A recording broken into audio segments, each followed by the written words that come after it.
함께 나누실 말씀은 구약성경 니에미야입니다. 니에미야 1장 1절에서 3절까지의 말씀입니다. 구약성경 726페이지에 있습니다. 하가야의 아들 니에미야의 말이라. 아닥사스다 왕 제20년 기슬루올에 내가 수상궁에 있는데 내 형제들 가운데 하나인 하나니가 두어 사람과 함께 유대에서 내게 이르렀기로 내가 그 사로잡힘을 면하고 남아있는 유다와 예루살렘 사람들의 형편을 물은즉 그들이 내게 이르되 사로잡힘을 면하고 남아있는 자들이 그 지방 거기에서 큰 환난을 당하고 능욕을 받으며 예루살렘 성은 허물어지고 성문들은 불탔다 하는지라. 우리의 각 가정에서 또 이곳에서 손을 들어 하나님 앞에 인사하겠습니다. 하나님 믿음을 갖게 하옵소서. 예, 한 귀한 여인에 대해서 이야기하려고 합니다. 이름은 엘리자베스 패싱인데요. 우리 한국말로 얘기하면 서서평이라는 선교사님입니다. 이분은요, 독일 태생으로 한국에 와서 복음을 전하다 돌아가신 여성 선교사이십니다. 1912년 엘리자베스 쉐핑은 한일 합방으로 인해서 한국이 가장 어두운 암울한 시기에 있을 때 32세의 처녀의 몸으로 한국에 왔습니다. 그리고 처녀의 몸으로 22년간 사역하다가 그는 결국 사망하게 되었습니다. 54세에 사망하였습니다. 그 사망 원인이 무엇이냐 하면요, 바로 영양실조였습니다. 여러분, 그가 늘 한 말이 있습니다. 내일 나 먹기 위해 오늘 굶는 사람을 그대로 못 본 척 할 수 없으며 옷장에 옷을 넣어놓고 당장 추워서 떠는 사람들을 나는 볼 수 없습니다. 그는 이런 마음으로 하나님의 나라, 하나님의 백성들을 향해서 최선을 다해서 복음을 전했고, 또 그는 대한간호사협회의 전신인 조선간호사 부회를 만들었고요. 여성교육을 위해서 한평생을 바쳤고, 특별히 그의 업적 중에 하나는요, 한센병 환자들을 돌보았는데 14명을 자기의 아들로 입양해가지고요, 평생 한센병 환자들을 돌보다 돌아가셨습니다. 그가 이런 한센병 환자를 가까이 한 이유는 바로 여러분이 잘 알고 계신 사랑의 원자탄의 그 주인공이신 손양원 목사님의 그 말씀에 깊은 은혜를 받고 그는 한센병 환자를 평생 치료하다가 돌아가신 여성 선교사가 되었습니다. 그가 죽을 때에 남긴 것은요, 여러분, 젖은 돈 7전, 옥수수가루 2홉, 그리고 반쪽다리 담요밖에 없었다고 합니다. 장례식 날 그가 발인하는데요, 많은 광주에 있는 사람들이 울며 따라갔는데 어머니 하며 따라가는 사람 중에는요, 한센병 환자들과 가난한 사람들이 많았다고 합니다. 여러분, 우리가 이 땅을 살아가면서 마음을 어디에 두냐에 따라서요, 우리가 그 방향을 따라서 살아갈 수 있습니다. 이 서석평 선교사님은요, 평생 마음을 하나님의 나라, 하나님께 둠으로 말미암아요, 그분은 마지막 죽을 때까지 하나님의 나라를 위해서, 하나님의 백성들을 위해서 최선을 다하다가 하나님의 이 대한민국에 복음의 부흥을 심고 돌아가신 그런 여인이었습니다. 우리도 이 땅에서요, 어떤 마음을 가지고 어떻게 사역하냐에 따라서요, 우리 인생이 바뀌어질 것입니다. 오늘부터 느헤미야를 나누는데 느헤미야를 통해서요, 우리의 인생을 바꾸고 이 땅에 영향력이 있는 저 여러분 되시기를 주님의 이름으로 간절히 소망합니다. 여러분, 우리가 에스라서를 나누고 이제 느헤미야서를 넘어갑니다. 왜 느헤미야를 하냐 하면요, 많은 사람들이 느헤미야를 통해서 회복과 부흥이라는 주제를 가지고 설교하지만 사실 예전까지만 해도 에스라서와 느헤미야서는 하나의 성경책으로 보았습니다.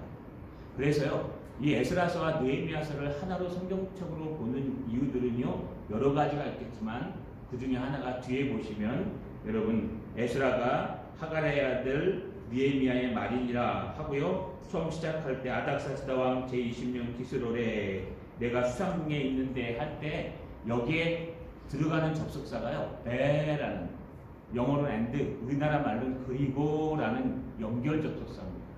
다시 말하면 여기 그리고라는 뜻은요, 느헤미야가 따로 한 권의 책이 아니라 앞에 있었던 사건을 바탕으로 해서 뒤에 이제 느헤미야가 등장하기 때문에, 그럼 앞에 있는 책은 무엇입니까? 바로 에스라서를 말합니다. 그래서 에스라서와 느헤미야서는 띄울 수 없는 한 권의 책이었고, 여러분 15세기까지만 해도 우리는 한 권의 책으로 읽다가 여러분 오리겐에 들어와서 이제 이것이 두 권의 책으로 나누기 시작해서요, 주제를 가지고 두 권으로 분리한 것입니다. 원래는 이것을 한 권으로 보는 사람들이 더 많았던 것으로 보입니다. 여러분 에스라가 무엇이었기에 느헤미야까지 한 권으로 봐야지만 될까요? 감격적이고 좋은 말들은 느헤미야에 더 많이 나옵니다. 그래서 많은 설교자들과 저조차도 느헤미야를 먼저 설교하기 원하지 에스라를 보고 싶어 하지는 않을 것입니다. 여러분 에스라에서 우리는 무엇을 살폈습니까? 에스라는요 총 두 파트로 나누는데 10장으로 되어 있는데 1장에서 6장까지는요 제1차 포로기한 스룹바벨과 대사장 예수아를 통해서 49,879명이 이제 포로된 바벨론 땅, 페르시아 땅에서 예루살렘 땅으로 돌아옵니다. 그리고 20년 만에 그들의 목적대로 하나님의 성전을 재건하고 또 하나님 앞에 예배를 회복합니다. 후반부에 되는 에스라 7장에서 10장까지의 말씀은요, 그 후로 53년에서 70년 또는 80년이 지난 후에 그 3세대, 4세대들이요, 신앙이 타락해서 하나님의 성전은 있으되 형식만 남아있고 하나님 앞에 예배는 있으되 형식만 남아있으며 그의 삶에는요 통혼을 통해서 온통 엉망인 상태에서 제2차 포로기한이 일어나는데 바로 제사장 겸 학자 에스라에 의해서 일어납니다. 그는 약 9,000명이 되는 사람들을 데리고 돌아와 3개월 만에 개혁하기 시작해서요, 그의 말씀을 통해서 다시 성전을 회복하고 영적으로 예배를 회복하고 심지어 그들의 가정까지 이방인과 통혼한 모든 사람까지 회복했습니다. 여러분 이제 무슨 회복이 남아있을까요? 첫 번째는요 성전과 예배를 회복했습니다. 두 번째는요 말씀을 작정한 에스라를 통해서 성전의 영적인 회복과 예배의 영적인 회복과 가정을 회복했습니다. 이제 느헤미야서의 말씀에 들어가면요 진정한 하나님의 회복이 일어나는데, 회복과 부흥이 일어나는데 바로 우리의 삶의 터전인 성벽을 회복하는 것과 그 감격으로 말미암아 모든 성도들이 기뻐 은혜 받는 놀라운 부흥과 성장의 역사를 나타냅니다. 다시 말해서 에스라서의 모든 전반에 있어서는요 성전이 회복되고 예배도 회복되고 삶도 가정도 회복됐지만 여전히 회복되지 않은 게 있었다는 겁니다. 그게 뭘까요? 바로 성벽이 회복되지 않았다는 겁니다. 시간이 되시면 자크 엘룰의 도시의 의미라는 책을 한번 읽어보십시오. 또 되시면 자크 엘룰의 책을 다 읽어보시면 몇 번 되지 않기 때문에 아마 재미있고 또 새로운 세계관을 가질 것입니다. 오늘날 사람들은 도시에 모이기를 좋아합니다. 또 오늘날 사람들은 덕을 쌓기를 좋아합니다. 여러분 이게 어디서부터 시작됐냐 하면요 가인과 아벨에 있어서 가인이 범죄함으로 말미암아 그가 최초로 한 일이 바로 에녹성을 쌓은 것입니다. 그래서요 이 도시화와 이 성벽을 쌓는 것은 원래 우리 하나님이 주신 은혜가 아니고요 사람들이 자기를 지키기 위해서 만들어간 그런 역사들입니다. 그런데 어쩔 수 없이 타락한 세상에서 살 때 벽을 쌓아야 되는데 예루살렘 벽도 마찬가지입니다. 성벽이 있으면은 그 성벽을 통해서 외부로부터 짐승도 차단할 수 있고요. 또 외세의 침입도 막을 수 있고요. 성벽을 통해서 그 안에 장사와 모든 상권들이 다 집중시킬 수 있는 아주 놀라운 기준이 되는 게 바로 성벽입니다. 그런데 이 성벽이 다 무너져 있는 상태에서 여러분 예배 초서를 회복하고 이 성벽이 다 무너져 있는 상태에서 예배를 드리고 이 성벽이 다 무너진 상태에서 심지어는요 여러분 가정을 회복한들 과연 이 성벽은 어떻게 됐을까요? 눈을 뜨면은 말씀드린 대로 성벽 한쪽 구멍이 뻥 나 있습니다. 눈을 뜨면은요 성벽이 한쪽 벽면이 다 부서져 가지고요 무너져 내리고 있습니다. 바로 이런 상황에서 우리는 믿음을 가지고 하나님을 붙들고 가정을 회복하고 하나님만 바라보면서 야생 동물로부터 또 사마리아와 가나안 사람들과 적군들로부터 자기를 방어해낼 수 있을까요? 여러분 이건 불가능한 일입니다. 성벽이 있는 것이 얼마나 큰 방어요 울타리인지 모릅니다. 아마 여러분 시골에 사신 분들은 아실 겁니다. 아마 시골에 사신 분들은요 이게 시골 담장들을 이렇게 바리케이트처럼 치는 걸 보셨을 겁니다. 왜냐하면요 여러분 옛날 그 이야기에도 있는 것처럼 밤에 호랑이가 내려와 가지고요 문 앞에까지 왔다 갑니다. 그래서 그런 무화들이 많지 않습니까? 밤에 호랑이가 인가로 내려와서 어느 가정에 갔는데 그 가정에서 아기가 너무 많이 우는 거예요. 엉엉대고 우니까요 여러분 이 엄마가 호랑이 온다 너 그러면 호랑이 내려와서 물어간다? 그래도 우는 거예요. 이 호랑이가 자존심이 상했습니다. 아니 이 동물의 왕국의 왕자인 이 한국에서의 호랑이를 안 무서워하다니 도대체 저 꼬맹이는 뭘 무서워하는 거야? 그랬더니 이 꼬맹이에게 어머님이 그럼 꽃감 줄까? 그랬더니 뚝구치더래요. 이야 나보다 더 무서운 게 있구나. 이 호랑이보다 더 무서운 꽃감이 있구나. 이 꽃감 하나면 호랑이도 파죽을 못 쓰겠구나. 그리고 호랑이가 도망갔다는 이야기가 있습니다. 이건 동화책입니다. 이렇듯이 울타리가 없는 옛날에는요 짐승들이 부엌에도 들어오고 문 앞에도 왔다 갔습니다. 그래서 울타리를 치면요 야생 짐승들을 막을 수 있습니다. 그런데 지금 이스라엘 백성들 에스라서 전반부 후반부 모두 통틀어서요 성전을 재건했다는 말은 전혀 없습니다. 그런 말씀은 지금 하나님께서 여러분 먼저 성벽을 재건해주고 이스라엘의 마음이 안정된 다음에 그 다음에 가정을 회복시켜 주시고 그러면 우리가 이제 살만해지면은 이제 교회 가서 예배를 드리고 하나님 앞에 집중할 수 있겠구나. 내가 먹고 살만해지면 하나님 앞에 설 수 있겠구나. 내가 정말 이게 환경이 되고 자격이 되지면은 하나님 앞에 나갈 수 있겠구나. 내가 직장이 잡히고 내가 삶의 터전이 안정되고 우리 가정이 좀 평안해지고 또 모든 것이 안정되고 교회도 평안해지면 그때쯤 나와서 예배드리면 되겠구나 라고 하는 생각이 우리 마음속에 우선순위로 있는데 여러분 그건 우리 생각이라는 거예요. 하나님의 일은 거꾸로예요. 하나님의 일은 여전히 성벽이 무너져 있고 삶의 터전이 불안한 가운데서 하나님이 원하시는 것은 너의 성전, 너의 마음속에 있는 하나님의 성전, 이 공동체의 성전을 회복하고 그리고 공동체의 예배를 회복하고 그 다음에 너희 가정을 회복한 후에 그 후에야 하나님께서 진정한 그렇게 눈만 뜨면 불안했던 너의 삶의 모든 터전을 회복해 주신다는 겁니다. 할렐루야. 이것이 하나님이 일하시는 패턴입니다. 이것이 하나님이 움직이시는 방법입니다. 우리는 가끔 착각할 때가 있습니다. 우리는 가끔 형편이 좋아지면 내가 예수 믿을게요. 내가 가정이 좀 회복되면 내가 하나님 앞에 예배 드릴게요. 내가 좀 환경이 되면 하나님 앞에 믿음으로 바로 설게요. 여러분 우리는 거꾸로 얘기합니다.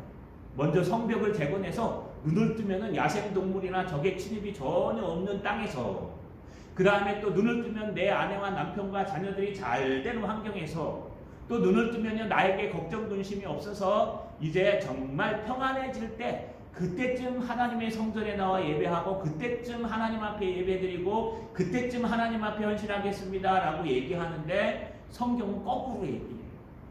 네가 눈을 뜨면 벽이 뻥뻥 뚫려 있어서 야생동물의 침입이 올지라도 네가 눈을 뜨면 너희 가정이 막 섞여 있어서 통원된 상태일지라도 네가 눈을 뜨면 도저히 하나님 앞에 설 수 없는 그런 상황일지라도 그때 정말 그때에 하나님이 일하시며 하나님의 예배하며 하나님을 섬기는 때라는 것을 우리는 에스라와 느헤미야를 통해서 알 수 있습니다. 여러분 느헤미야는 총 2장으로 나눠집니다. 두 부로요. 전반부는 1절에서 7장까지 1장에서 7장까지 이제 느헤미야가 성벽을 드디어 삶의 터전인 성벽을 재건합니다. 두 번째로 8장에서 13장까지는요. 그 이후에 진정한 영적 부흥이 일어납니다. 모든 사람들이 회개하며 하나님께로 돌아오는 놀라운 부흥이 일어납니다. 바로 누구를 사용하실까요? 하나님이요. 이때까지 보시면 제1차 포로기아는 스룹바벨과 예수와 대부분 스룹바벨을 사용하셨어요. 제2차 포로기아는 대제장경 학자 에스라를 사용하셨어요. 제3차 포로기아는요. 바로 느헤미야를 사용하십니다. 여러분 이 느헤미야가 누굽니까? 1절에 보니까 하갈의 아들 느헤미야의 말이라 이렇게 되어 있습니다. 하갈야라는 뜻은요. 정확하지는 않지만 여호와를 기다리라. 그래서 하갈야라는 단어입니다. 여러분 아마 이분은요. 어렵고 환난 가운데 오직 하나님만을 기다렸던 것 같습니다. 그래서 그가 아들을 낳고 이름을 느헤미야라고 지었습니다. 여러분 이 느헤미야는요. 여호와께서 위로하신다라는 단어의 뜻이에요. 뒤에 야가 들어가면 보통 하나님입니다. 그리고 느헤 그래서요. 나함이라는 뜻은요. 위로하다는 뜻이에요. 그래서 느헤미야라는 뜻은 하나님이 위로해 주시는 아들, 하나님의 위로의 아들 이런 뜻입니다. 하나님은요. 이 느헤미야를 통해서 그들이 그렇게 원했던 하나님의 성벽을 회복하고 성벽 삶의 터전까지 회복한 후에 하나님의 놀라운 부흥의 역사가 일어나는 것을 우리는 경험할 수가 있습니다. 여러분 한번 생각해 봤으면 좋겠습니다. 우리는 혹시 순서를 바꾸고 있지 않은지, 순서를 바꿔서요. 하나님 이게 안정되면 내가 하겠습니다. 하나님 이게 좀 안정되면 내가 좀 하겠습니다. 하나님 내가 이것만 해결해 주시면 내가 하나님 앞에 기도하고 헌신하겠습니다. 하나님 내가 이 부분만 해결되면 되겠습니다. 에스라 때 하나님의 백성들과 똑같은 시야를 가지고 있다면 그때는 오지 않습니다. 왜냐하면요 하나님은 그런 사람을 부흥의 주역으로 사용하지 않습니다. 하나님은요 바로 지금 바로 이때 위기의 때에 진정한 하나님의 사람을 원합니다. 하나님은 사람을 통해 일하십니다. 하나님이요 그냥 하나님 혼자 일하실 수 있어요. 하나님 전지전능하시고 하나님 손도 계시고 하나님 발도 있으셔서 돌아다니시고 하나님 눈도 있으셔서 우리보다 더 투명한 눈, 불꽃 같은 눈을 가지고 있다고 합니다. 여러분 아주 신기한 이야기를 하나 들었습니다. 몽골 사람들이 눈이 얼마인 줄 아십니까? 시야가 몇 점 0인지 아십니까? 예, 자칭 7.0이랍니다.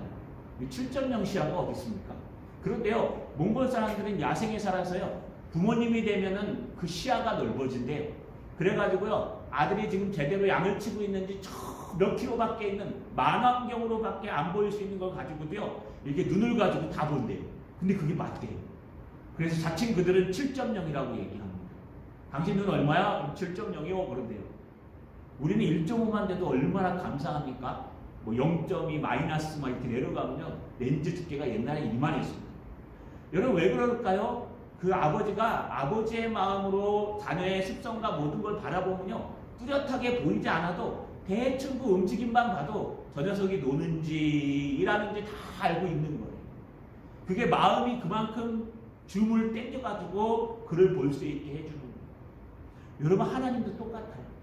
하나님은요 7.0이 아니라 100.0, 1000.0 우리 중심까지 깨뜨려 보세요. 엑스레이보다 더 정확하고 MRI보다 CT보다 더 정확하게 우리의 모든 심장까지 뚫고 계세요. 그 하나님께서요 사람을 통해 일하시고 우리의 마음을 보시고 하나님 쓰시는데, 여러분 과연 하나님이 쓰시는 사람들은 어떤 사람들이 될까요? 느헤미야처럼, 에스라처럼, 스룹바벨처럼, 예수아처럼 좀 부족하고 연약하더라도 하나님 앞에 바로 서 있는 사람. 여러분 스룹바벨은 뭘 자랑할 수 있습니까? 스룹바벨에서 자랑할 만한 것은 그렇게 많이 등장하지 않아요.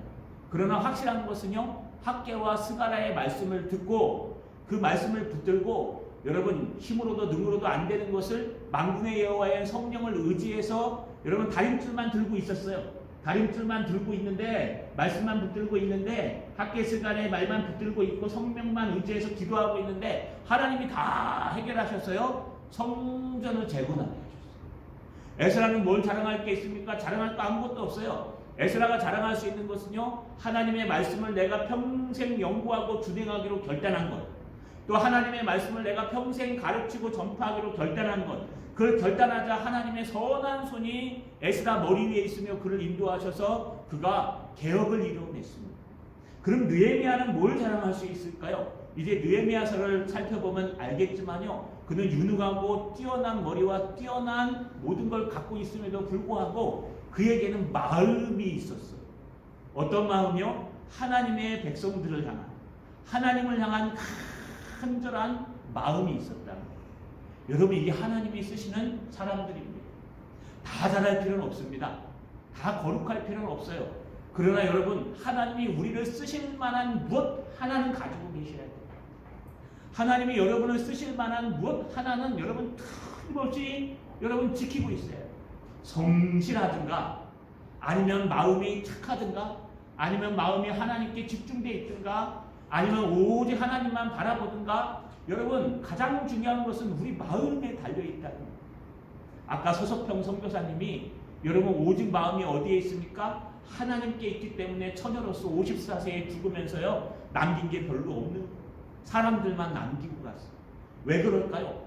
하나님이 더 커 보이고 하나님을 바라보고 하나님의 나라가 보이기 때문에 지금 내가 형편이 되면 돕고, 내가 지금 형편이 되면 좀 하고, 내가 지금 형편이 나아지면 하는 그런 것이 아니라, 나는 지금 당장 내일을 알 수 없어도 오직 하나님이 나의 미래요, 하나님이 나의 현재요, 하나님이 나의 비전이요, 꿈이요, 오직 하나님 성령께서 살아계시고 일하시니 나도 일합니다 라고 하면서요 그 마음을 하나님께 기대었을 때 하나님이 서석평 선교사를 통해서 수많은 한세병 환자와 수많은 광주의 복음을 심는 놀라운 역사들을 이루어 내셨다는 거예요.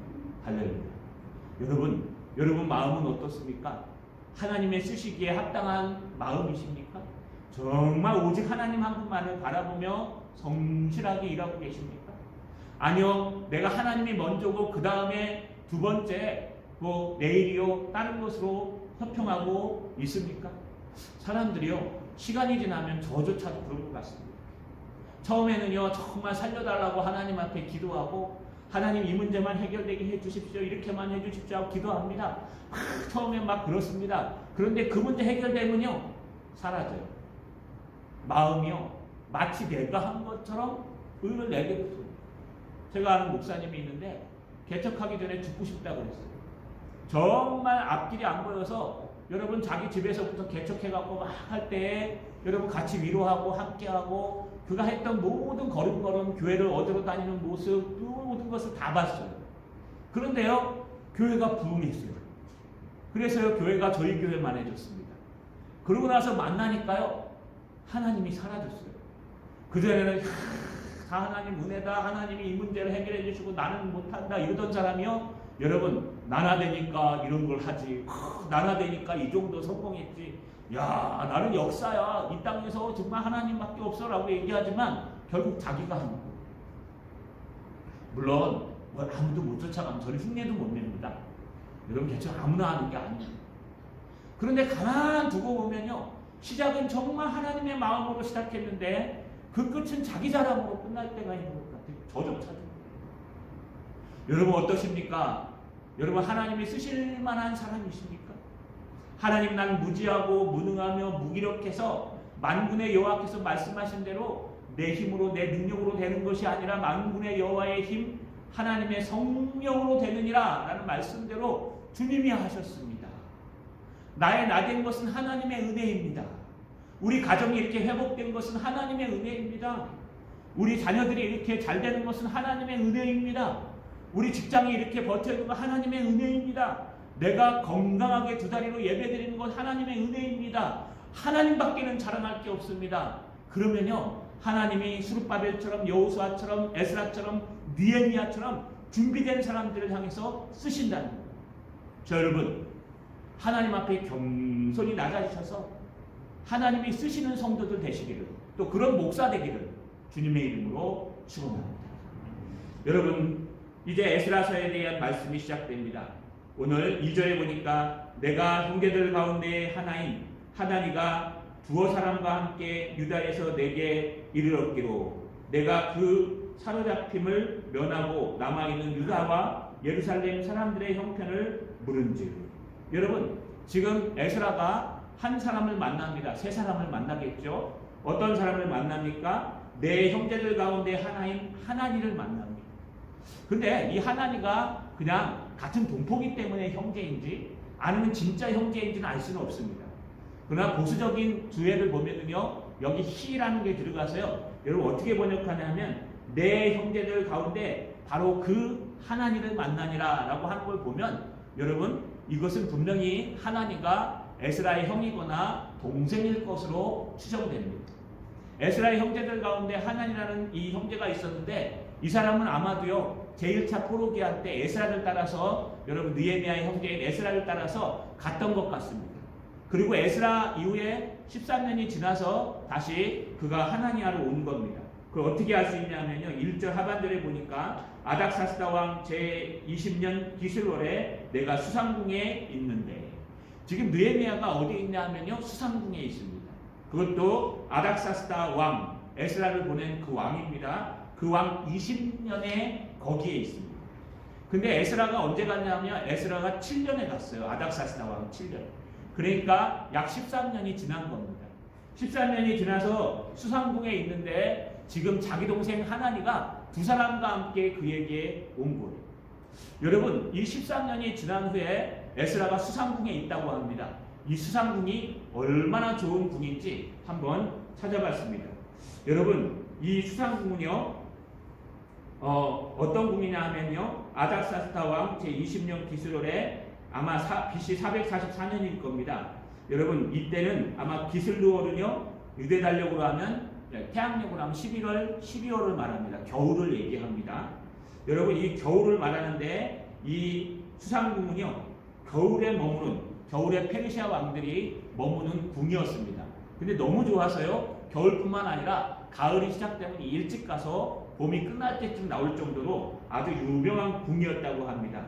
페르시아만에서 북쪽으로 약 241km 정도에 있는데, 이게 여러분 티그리스 유프라테스 강, 티그리스 강 바로 위쪽에 있습니다. 그런데요, 얼마나 위대하냐 하면은, 여러분 기둥이, 이 축 있죠, 망루라 그래 사람들이 고쳐 쓰는 그 망루 축 기둥이 약 20에서 25cm, 5m 정도 됩니다. 20에서 25m 되는 망루가 몇 개가 들어갔냐 하면요, 72개가 들어갔습니다. 그리고 망루와 망루, 이 기둥과 기둥 사이의 거리가 107m가 됩니다. 그러니까 107m 해가지고요, 여러분 곱해보면요, 지금 둘레가 107m씩 해서 25개, 25 곱하시면 돼요. 그래서 총 면적을 따져보니까 3,700 얼마가 나와요.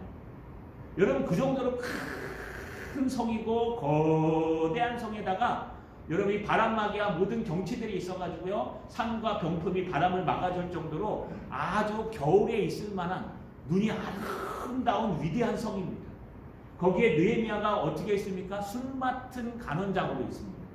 술 맡은 간원장은요, 떡 굽는 간원장과 술 맡은 간원장은 여러분 옛날에 기미상궁처럼 가장 신복들을 사용합니다. 그래서 식구 중에 하나를 사용해요. 왜냐하면 거기에 독을 타거나 특히 음료에 독을 타면은 우리가 왕이 시해될 수 있기 때문에 왕권 국가에서는요, 바로 옆에 있는 사람들이 가장 중요합니다. 그래서 술 맡은 간원장이라는 것은 굉장히 신뢰받을 수 있는 사람이에요. 아마 느헤미야도 1차, 2차 때 에스라 때 하나니를 따라서 가고 싶었을 거예요. 그런데 느헤미야는 아마 아닥사스다 왕의 술 맡은 간원장이었기 때문에 갈 수가 없었을 겁니다. 근데 지금 그가 어디 있냐면요, 수상궁, 그 겨울궁, 왕들이 한번 들어가면 나오기 싫어하는 그 아름다운 산속에 있는 그 겨울궁, 또 을레강가가 흐르는 그 강변에 있는 겨울궁에 지금 들어가 있는 겁니다. 그럼 뭐가 아쉽겠습니까? 한번 생각해 보세요. 뭐 지금 이미지가 별로 그렇지만 여러분들이 청와대에 한번 들어가 보십시오. 여러분, 청와대 화장실 청소하는 아줌마가 예전에 백이 얼마나 센 줄 아십니까? 청와대 화장실을 아무나 청소 못합니다. 또 청와대에 정화조 청소하시는 분도 얼마나 백이 센지 아십니까? 신원이 확실해야 되고요. 여러분 또 거기 들어가면 특채도 해야 되고요. 많은 경호원들이 따라다니기도 하고 합니다. 그 정도로 청와대만 들어가도 민주주의 나라에서 그 정도로 대단한데, 여러분 이거 민주주의 국가 아니라 왕권 국가, 황제의 국가에서 그 술 맡은 간원장, 옆에 있는 관원장으로 따라다니면 그건 거의 왕급이에요. 뭘 드시기 전에 항상 옆에서 기밀을 하니까. 뿐만 아니라 수상궁에 들어가 있는데 뭐가 아쉽겠어요. 막 날마다 고기잔치에 날마다 뭐 그 권력과 힘과 능력에 이스라엘 백성들은 지금 벽이 뻥뻥 뚫려가지고 막 불안해했지만, 여러분 이 느헤미야가 뭐가 아쉽겠습니까? 거기서 그냥 주구장창 살아버리면 쫓아낼 일도 없지요. 거기서 주구장창 살아버리면 든든하죠. 이게 우리의 마음이에요.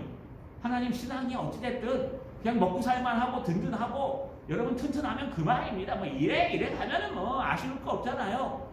여러분 이거 해결하면 우리 하나님 하겠습니다 하는 사람, 여러분 그거 안 믿었죠. 그런데 여러분 하나님을 만난 그가 가장 처음 물어본 내용이 바로 우리가 읽은 2절에 나와 있는 말씀입니다. 무엇을 물어볼까요? 여러분 이렇게 얘기합니다. 내가 형제 가운데 하나니가 두어 사람과 함께 유다에서 내게 이르렀기로 내가 그 사로잡힘을 면하고 남아있는 유다와 예루살렘 사람들의 형편을 물은즉, 여기 형편을 물었다라고 한 단어는요 샤알이라는 단어를 써요.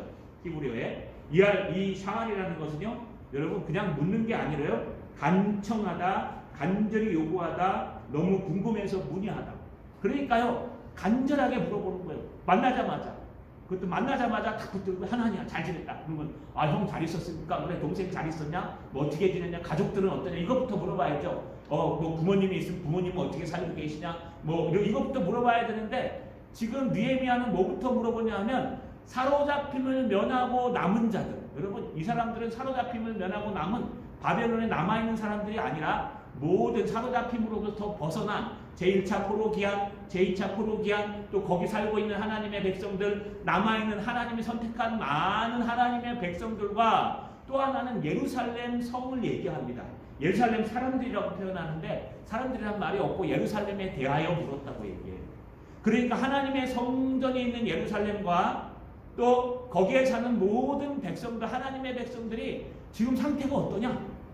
지금 그것이 어떤 형편이냐? 여러분 수상궁에 있는 그가 부모님의 안부도 아니요, 이것 안부도 아니요, 여러분 다른 안부도 아니라 예루살렘과 유대의 안부를 가장 먼저 간절하게, 그것도 병렬법을 사용해서요 그냥 오자마자 만나자마자 확 물어보는, 황당한 질문 많이 받아보셨죠? 가면은요 뜬구름없이 질문하는 사람들이 있습니다. 분위기에 안 맞게. 이게 분위기에 맞게 하면 안녕하세요, 처음 뵙겠습니다, 저는 누군데 어떻게 사십니까? 그리고 우리 꼭 물어보는 거 있죠. 직업이 뭔지, 또 자녀가 몇 명인지, 자녀들은 어느 학교에 다니는지, 일하고 계시는지. 이게 우리나라의 일례예요. 근데 외국도 그런데요. 그런데 중요한 것은요 만나자마자 아이고 잘 있었습니까? 대한민국 어떻게 됐습니까? 이렇게 물어봐요. 힘들겠죠. 얼마나 나라를 사랑하는 사람이면 물어볼까요? 여러분 마찬가지입니다. 그 수상궁에 정말 벽도 튼튼하고 먹을 것도 많고 살만한 느헤미야가 굳이 물을 그런 자격, 아니 그런 마음도 없어도 되는데, 그런 마음이 어디에 있느냐? 제1차, 제2차 포로기한을 통해 돌아가 하나님의 성전을 재건하고 하나님의 가정을 재건하는 그들의 관심이 가 있어요.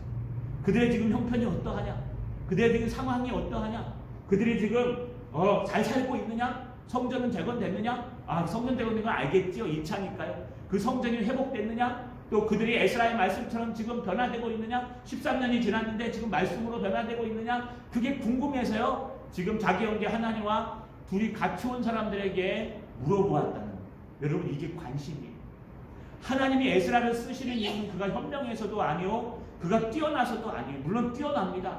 현명합니다. 에스라서에 보시면요 지도력도 대단합니다. 얼마나 철저하게 준비하는지 미리 가서 확인을 하고 돌아올 정도예요. 그 먼 길을. 그렇게 세세하고 철저하고 꼼꼼하고, 그래서 사용하는 것이 아니라 에스라의 온 마음은 하나님께로 가 있어요. 나는 지금 수상궁에 그 페르시아의 그 큰 나라의 왕들이 거하는 그 수상궁에 거함에도 불구하고 에스라의 느헤미야의 마음은요 지금 저 예루살렘 땅을 밟고 있는 자기 형제들과 자기 동포들과 예루살렘 성에 있는 하나님의 백성들, 또 심지어 하나님 성전을 걱정하고 있는 거예요. 그래서 하나님이 쓰시는 거예요. 여러분 잘 안 나도 괜찮아요. 좀 모자라도 괜찮아요. 우리의 중심의 마음이 무엇이 먼저인지 돌아보셔야 돼요. 그때 그 사람들이 이렇게 보고합니다. 3절에 그들이 내게 이르되 사로잡힘을 면하고 남아있는 자들이 그 지방 거기에 큰 환난을 당하고 능욕을 받으며 예루살렘 성은 허물어지고 성문들은 불탔다 하는지라. 여러분, 이게 분사형으로 써요. 여러분, 심지어 불탔다, 회파되고 불탔다라는 게 분사형을 쓴다는 게 뭐냐면 옛날부터 지금까지 그랬다는 거예요. 이거는 바벨론이 여러분 BC 586년에 예루살렘 성전을 멸망시킬 때 다 무너뜨린 그 얘기를 하는 게 아니고요. 그 얘기로부터 시작해서 최근의 얘기까지 하는 거예요. 이 말을 들으면요, 여러분 스룹바벨과 예수아가 성전을 재건할 때도 르움과 심세가 방해했죠. 아마 그때도 성벽을 많이 무너뜨렸을 것 같습니다. 여러분, 성벽은 이미 무너져 있기 때문에 이렇게 퉁방근들을 부서져 내려요. 이렇게 하고. 또 아마 심지어는 최근에 제2차 포로기한 한 13년 안에 성전이 불타기도 한 것 같아요. 누가 불을 질러서요, 그 안에 불이 나서 성벽이 더 많이 해파된 거예요. 하나님을 잘 믿고 하나님을 의지하면 성벽이 저절로 쌓여져야 되나요? 여호수아는 들어갈 때 여러분 아무 싸움도 안 하고 들어가서 7바퀴 돌다가 나중에 7바퀴 돌고 쥐야 하고 부르짖으니까 여러분 그 폭이 15m 되는 여리고성이 무너졌잖아요. 우리 그냥 아무것도 안 하고 가갖고 쥐야 하고 부르면 그냥 성벽이 저절로 막 여러분 무너뜨린 하나님이 쌓지 못하겠습니까? 무너뜨린 하나님이 그까이 있고 못 살까요? 그까이 있고 대충 그냥 딱 쌓일 텐데. 그런데 여러분 오히려 더 무너지는 거예요. 아니, 예배를 회복하고 성전을 회복하고 가정을 말씀으로 회복했으면 하나님이 성벽이라도 자동으로 쌓아주든지. 그런데 여전히 성벽은 불타있고 여전히 성벽은 구멍 뚫려 있어서 야생동물의 침입도 못 막고, 심지어는요 여러분 적군의 침입도 못 막고, 사마리아 사람들이 와서 맨날 부수고 가고, 외국 가난한 사람들이 와서 맨날 여러분 불질르고 가고, 여러분 그런 상황 속에서 하나님을 믿는다는 게 가능합니까? 그러니까 오죽하면 여러분 에스라 때 통혼했다 그러잖아요. 통혼한 게 왜 그럴까요? 아마 가난한 사람들과 여러분 연맹을 맺으면 그 사람들이 도와줄까 봐 그러지 않았을까 싶습니다. 이 말들은요 우리의 무엇이 문제인지 정확하게 보여줍니다. 우리는 형편이 되지 않아도, 환경이 되지 않아도, 내 삶이 무너져 내려도 우리는 하나님을 지켜야 됩니다. 어떤 상황이 와도, 내 건강이 내려앉아도 하나님을 버리시면 안 됩니다.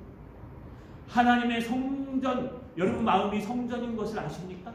우리 한 사람 한 사람이 하나님의 교회의 성전인 걸 아십니까? 여러분 어떤 상황이 와고, 불타는 상황이 와고, 가정이 무너진 상황이 와도 하나님을 버리시면 안 돼요. 이게 첫 번째예요. 하나님을 붙들고 그 다음에 예배를 포기하시면 안 돼요. 이게 두 번째예요. 세 번째, 가정을 포기하시면 안 돼요. 하나님의 공동체인 가정, 내 남편과 내 아내와 내 자녀들, 아버지 그들의 모든 신앙도 붙들어야 돼요. 삶이 될지 않을지라도. 그러면 하나님께서 때가 되면요 이 느헤미야 같은 사람을 통해서 하나님의 성벽, 여러분의 삶의 터전을 회복하신다는 것. 할렐루야. 말씀을 마치겠습니다. 우리는 서석평 선교사님에 대해 얘기했습니다. 그는요 여러분 32살의 나이로, 4살의 나이로 여러분 그저 처녀의 나이로 와서 하나님 한 분만 바라보고 이 변방 끝에 있는 제대로 서지도 못하는 일제하에 있는 암흑한 땅에 와서요 그의 일평생을 바치고 50살에 순교하셨습니다. 돌아가셨습니다. 그가 돌아갈 때 아무것도 남기지 못했습니다. 그러나 그가 남긴 것이 하나 있습니다. 그것은 바로 영혼들이요 하나님의 성전들이었습니다. 어머니 하면서 그를 따르는 한센병 환자들, 어머니 하면서 그를 따랐던 많은 신앙인들, 그녀가 있었기에 그 사람들이 오늘날 우리 대한민국에 이렇게 기독교가 있고 예수 믿는 사람이 있고 하나님의 복음이 있는 것입니다. 자, 여러분 하나님은 이런 사람을 통해서 하나님의 놀라운 회복을 일으킵니다. 하나님은 이런 사람들을 통해서 하나님의 놀라운 부흥을 일으키십니다. 저와 함께 이제 느헤미야를 한 절 한 절 여행하면서 여러분 우리의 마음이 하나님께로 가 있을 때, 우리의 성전이 회복되고 우리의 예배가 회복되고 가정이 회복됐을 때 하나님이 얼마나 큰 역사를 일으키시는지, 회복의 역사, 부흥의 역사를 경험하는 저 여러분 되시기를 주님의 이름으로 축원합니다.